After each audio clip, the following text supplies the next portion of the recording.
Okay, so there was a lot of spicy things that happened in tech last week, and it's so hard to keep tabs on everything that is happening, but keep up you must. But not to worry, I will take it upon myself to compile all of the most exciting things that happened in tech in the last week, so you can sit back, kick off your shoes, relax, and maybe laugh a little. So for this week's What the Heck in Tech, we're going to talk about breakthroughs in humanoid robots, quantum computing, remote work controversies, why our planes keep falling out of the sky, and last but not the least, we are going to talk about some of the ways coding autonomously have gotten better. That's right, AI assistants are coming after your job faster and faster, and they're getting better and better. Oh, hang on. Hello? CNN? You guys don't like the tone I'm using for my show? Well, you can take your opinion and shove it. Guys, I will do my best to give you the most accurate facts that I can bring to the table, but at the end of the day, this is going to be colored with opinions. If you're looking with journalistic integrity or neutral tones, this is not the place. Okay, I'm gonna start the first news segment by name-dropping a company, and if you don't recognize it, you are part of the problem. You are the problem. Figure AI is a company that has not so quietly been training humanoid robots to do pretty much anything that humans can do. Except like, subscribe, and comment on YouTube videos. So enjoy those human rights and interact with this video, please. It really helps the algorithm. Anyway, so Figure AI just dropped this fancy new model called the Helix model, which is a vision language action or VLA model, because investors love acronyms and this is how they get your money. Anyway, this Helix VLA model is going to allow these humanoid robots to control their upper bodies in a much more realistic way than ever before possible. And this includes their head, their torso, their arms, their wrists, their fingers. This robot is going to steal your wives and daughters, guys. I'm messing. You don't have to compete with these robots in the dating world. They're only like 3 feet tall. Unless you're a short king. Then you're kind of screwed. But guys, all of these rapid developments in humanoid robots comes against the backdrop of big tech companies like Google backfooting on their morality pledges that pretty much stated that they would not be developing AI for the purposes of weapons development. This is all very scary. Guys, Stephen Hawking warned us about killer robots, but nobody took him seriously because he was just another guy in a wheelchair. But here we are. Shame on us. But investors absolutely love this because Figure AI is about to bag another $1.5 billion in Series C funding, bringing its valuation up to a clean $40 billion. You know how I love money. That's a billion with a B, folks. Just a teensy jump from their 2024 valuation of $2.6 billion, also with a B. But these investors aren't just writing hyped up checks. Figure AI has actually delivered their first Figure 2 robots to paying customers. And they plan to build 100,000 of these robots over the next 4 years. So get ready to work side by side with these robots in your workplace. Wait, hang on. Hello? Wait, another Figure 2 robot flashed their servo motor? That's the third HR complaint I'm getting about robots this week. You won the sexy robot. Okay, next up, let's talk about Microsoft and the quantum leap they have made in their tech ambitions. For a while, everybody was convinced that the only kind of innovations we would be hearing about would be innovations in AI. And then lo and behold, Microsoft comes in with the breakthrough in quantum computing. Let's talk about it. Microsoft has been pursuing quantum computing for a whopping 19 years. Talk about staying power. Although it kind of helps when you're a multi-trillion-dollar company. You haven't counted your money for days.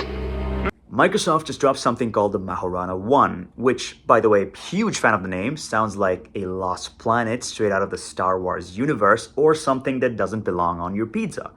Now, this big brain chip uses something called topological qubits on topological semiconductors. And if we just try hard enough, we can both pretend that we understand what that means. I'll simplify it for you. They invented a new kind of qubit which is far more stable and far less error-prone than previous iterations of this. Now, historically, this has been the challenge with developing quantum computing chips. They get the job done, but the error rates have been prohibitively high. A working quantum computing chip is a breakthrough in every sense of the word. In a post-quantum world, most of our password protection mechanisms and a lot of the encryption methods we use in credit cards will become useless. That is a scary world to imagine. Phil, they have my credit card downstairs. I'm so screwed. So on the Mahorana 1 chip, Microsoft today has put 8 qubits. Now that doesn't sound like much, but this chip is designed to scale up to hosting 1,000,000 qubits. And guess who believes them? That's right, DARPA. And DARPA has given Microsoft a thumbs up to be using these chips for advanced research, which is perfectly reassuring given DARPA's track record of sponsoring ethically clear-cut research. Microsoft is also talking a super big game. They believe that within the next 5 years, they will be able to ship a commercially usable quantum chip. Trust me, I got this. Now take a moment to imagine that future. You will have AI-powered bosses that will be rendered using quantum chips, possibly in very, very immersive virtual reality. That is frightening. On to our next segment. The co-founders of Stripe, the Collision brothers, are on a collision course with the rest of the industry when it comes to their policies on return to office. In a world where the top dogs in tech are trying to get rid of remote work, which solves nobody's problems, the Collision brothers are vouching for remote work because they think it solves the two-body problem. Because America is getting increasingly more and more expensive, so much so that even couples in tech have to be a dual income couple. Still not enough?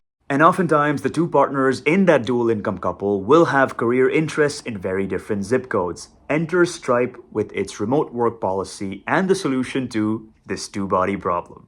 Patrick Collision calls his remote work policy a talent magnet that will be attracting some of the best talent from across the world to come and work for Stripe. But in the same breath, he goes on to call the people that will be attracted to this policy cave dwellers, which, to be honest, I am fine with. I will pick my nose and start a fire in my living room for you if that gets me a remote job that pays enough. You came into my house and tried to start a fire. But to be honest, Stripe isn't completely ignoring the benefits of in-real-life interactions. In fact, the Collision brothers have gone on to say that in-person work environments work super well for much smaller companies. But Stripe right now is a 7,000 employee strong company, and 40% of those employees are fully remote, and that is up from 20% according to pre-2020 numbers. Now that is a lot of employees in their underwear with their cameras and microphones turned off. I've got this work Zoom meeting.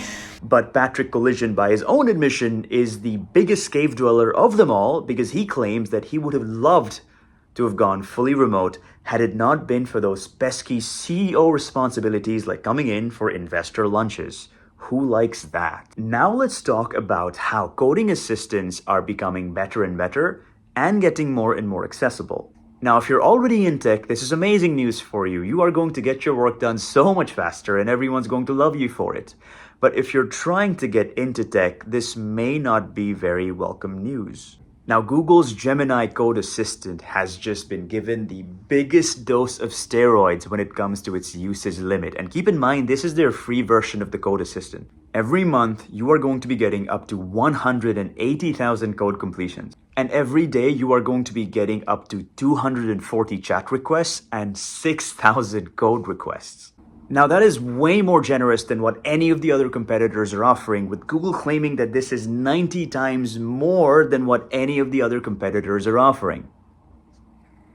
Guess who entered the scene just now? Microsoft just announced that they are going to remove all limits for free users for using Think Deeper and Voice on Copilot. Oh, and by the way, Think Deeper is using GPT's o1 under the hood, which is a crazy powerful reasoning model. Now, of course, there is a bit of fine print here. These are, of course, tech companies, and they are trying to make money off of you. So during peak hours, for free users, your responses are going to be throttled. It's too good to be true! So if you're not willing to shell out the $20 per month for the Copilot Pro subscription, you might as well wake up in the middle of the night and code like a night owl. They do some of their best work at night. You know, I kind of want to walk back what I said about newbies in tech having a hard time. It has never been easier to build things for your portfolio than now. Okay, now for something significantly less fun and a bit somber, we need to talk about these planes falling out of the sky. So far, in 2025, there has been 87 aviation-related accidents. And you know what the crazy part is? That number is actually lower than the same time in the last year. Well, I guess that's a bit of a silver lining, but the sad news is that the number of fatal accidents has actually been higher, with that number being 13, resulting in 85 unfortunate deaths. Among the more notable tragedies include the American Airlines regional jet colliding with the US Army Black Hawk helicopter. Then there was that small medical jet that crashed onto a highway in Philly, a Cessna Caravan crashing in Alaska, and that bizarre physics-defying crash of that Delta Airlines jet in Toronto Pearson Airport.